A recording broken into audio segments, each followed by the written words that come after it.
नमस्कार सर। नमस्कार जी। क्या शुभ नाम है सर आपका? प्रभुदास, गांव पलड़ा है और तहसील कुचामन, जिला नागौर, राजस्थान से। सर, संत रामपाल जी महाराज जी से नाम दीक्षा लेने से पहले आप किन देवी देवताओं की भक्ति करते थे? ब्रह्मा विष्णु महेश की भक्ति करते थे और बालाजी की भक्ति करते थे। सालासर धाम पर पैदल यात्रा पर जाते थे। पूर्णिजा धाम पैदल यात्रा करते थे, व्रत करते थे, पितृ पूजा करते थे और सारी जो हमारे समाज में फैली है सारी पूजाएं करते थे हम। सर, जो आप भक्ति करते थे, सालासर जाते थे, रोनेचा जाते थे जो रामदेव जी का धाम है, और पितृ पूजा भी करते थे, तो जो ये सब साधना आप करते थे इससे आपको क्या लाभ मिला? लाभ तो कुछ भी नहीं मिला, मगर वहाँ जाते जाते मेरी भक्ति को प्रेत बाधा जरूर हो गई। और जैसे सालासर जाते थे, 5-5 रोज पैदल चलते थे, पैरों में छाले हो जाते और कहीं रोटी पानी की कोई व्यवस्था होती नहीं थी। यूँ परेशान होते थे। ये कोई भक्ति, अब मालूम पड़ा है कि शास्त्रों के विरुद्ध होने से ये डले ढोरे थे, दुनिया को देखा देखी भक्ति कर रहे थे। सर, संत रामपाल जी महाराज की शरण में कैसे आए आप? हाँ, ये जो चैनल चलता है इस पर संत रामपाल जी महाराज का सत्संग आता है। तो एक बार टीवी खरीदी घर में और वो टीवी पर उनका चैनल चल रहा था।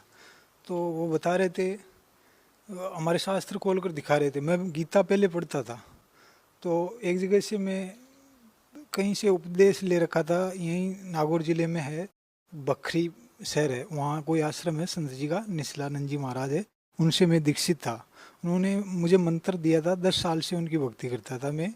तो उन्होंने मुझे मंत्र दिया, ओम श्री हंस निर्वाण, इस तरह का मंत्र दिया। 10 साल तक मैं इस मंत्र का जाप करता रहा। उससे मुझे कोई फायदा, कोई विशेष फायदा नहीं हुआ। पर जो संत रामपाल जी महाराज ने गीता खोल के दिखाया कि ये गीता बोलने वाला भगवान तो कहता है मेरा एक सिर्फ ओम मंत्र, ओम नाम है। गीता अध्याय 8 के श्लोक 13 में। और जो उस परमात्मा को पाने का 3 मंत्र है, ओम तत्सत, गीता अध्याय 17 के श्लोक 23 में। तो मैंने देखा ये मंत्र मेरे पास तो है नहीं और इसके बिना मोक्ष मिलेगा नहीं। तो फिर मेरे अंदर ये जिज्ञासा हुई कि मुझे तो ये भक्ति जो मैं कर रहा हूँ ये सही नहीं है। और इस तरह का भ्रम होने से मैंने 6 महीने तक उनका सत्संग देखा टीवी पर। तो और जो वो बताते थे मैं पूरे गीता में मिलान करता था। जैसे गीता में बताया है कि 15 अध्याय के 1 से 4 श्लोक में कि जो तत्वदर्शी संत है वो, मतलब ऊपर को जड़ है, ये संसार रूपी पीपल का वृक्ष है, इसकी जड़ ऊपर है, पत्ते नीचे है, इसका पूरा पार्ट्स कोई संत बताएगा वही तत्वदर्शी संत होगा। और गीता बोलने वाला भगवान कहता है कि जो ये तत्वदर्शी संत है ना, उससे मिलने के बाद में ही वो ही बताएगा आध्यात्मिक पूरा ज्ञान। गीता अध्याय श्लोक 4 के श्लोक 34 में कहता है कि उस तत्वदर्शी संत की पहचान कर। तो मैंने देखा वो तत्वदर्शी संत कौन होगा इस तरह का। तो उनका, रामपाल जी महाराज का सत्संग सुनने से, देखने से मुझे मालूम हुआ कि इस विश्व में कोई भी संत शास्त्र अनुसार भक्ति देने वाला नहीं है और वो तत्वदर्शी संत स्वयं संत रामपाल जी महाराज जी है, जो खोलकर परमात्मा की वाणी में दिखाया है। कबीर अक्षर पुरुष एक पेड़ है, निरंजन वाक्य की डार, तीनों देवा शाखा है, पात रूप संसार। तो मुझे मालूम हुआ कि जो ये अलग अलग पार्ट्स तो संत रामपाल जी महाराज बताते हैं और यही तत्वदर्शी संत है।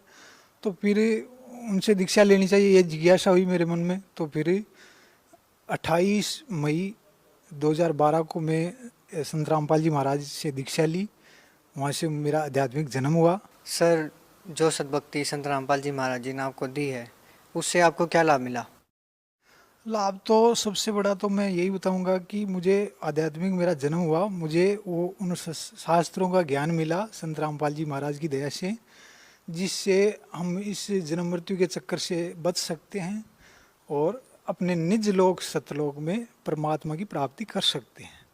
और जैसे मेरे मन में ये कोई शांति नहीं रहती थी, अब वो पूर्णतया मुझे शांति मिली है संत रामपाल जी महाराज से दीक्षा लेने के बाद में।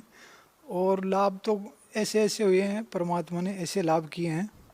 जैसे एक बार मेरा बच्चा कोई ट्रैक्टर चला रहा था, तो दो बच्चे हैं, एक चला रहा था, एक पीछे बैठा था। तो पीछे वाला नीचे गिर गया और पीछे कोई ट्रैक्टर चल रहा था तो ट्रैक्टर के नीचे आ गया। हम घर वाले कोई भी वहाँ नहीं थे, बच्चे अकेले थे और कोई दूसरा बजरी की खान है, वहाँ कोई दूसरा बजरी भर रहा था, एक आदमी दूसरा था। उसने देखा तो वो बच्चे को निकाल कर जैसे तैसे मेरे घर पर लेके आया। तो लेके आया तो बच्चा तो बिल्कुल ही नहीं था वहाँ पे।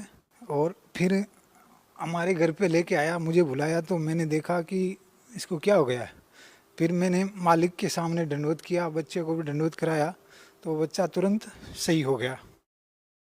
और मेरे पेट में इस तरह की बीमारी थी, पत्थरी थी, डॉक्टर ने ये कह दिया था कि पेट में पत्थर के गोदाम है। तो वो भक्ति करने से वो सारे पत्थर कहाँ चले गए मुझे मालूम नहीं है। वो और मेरी भक्तमती को पितर बाधा, ये प्रेत बाधा थी, तो वो भी आज सही भक्ति कर रही है, सही तरह से स्वस्थ है। और ऐसे ऐसे बहुत लाभ हुए। जैसे मेरे सर पे कर्जा था, 1.5-2 लाख रुपए मेरे सिर थे किसी के, संत रामपाल जी से दीक्षा लेने से पहले, तो वो भी आज सही हो गया है और अच्छी दाल रोटी चल रही है और हम अच्छी तरह से वो भक्ति कर रहे हैं जो संत रामपाल जी महाराज ने हमें दी है।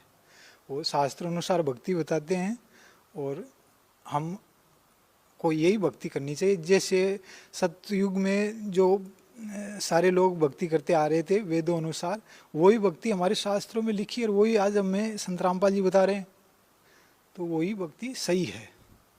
सर भक्त समाज को क्या संदेश देना चाहते हैं आप? हाँ, भक्त समाज को ये संदेश देना चाहते हैं कि ये मानुष जन्म बहुत दुर्लभ है, मिलन बारंबार जैसे पत्ता तरवर से टूट गिरे बोहर न लगता डार। इस तरह का ये मनुष्य जन्म है जो ये बहुत मुश्किल से मिलने वाला है और ये मिल गया है आपको और ये भक्ति बिना व्यर्थ चला जाएगा।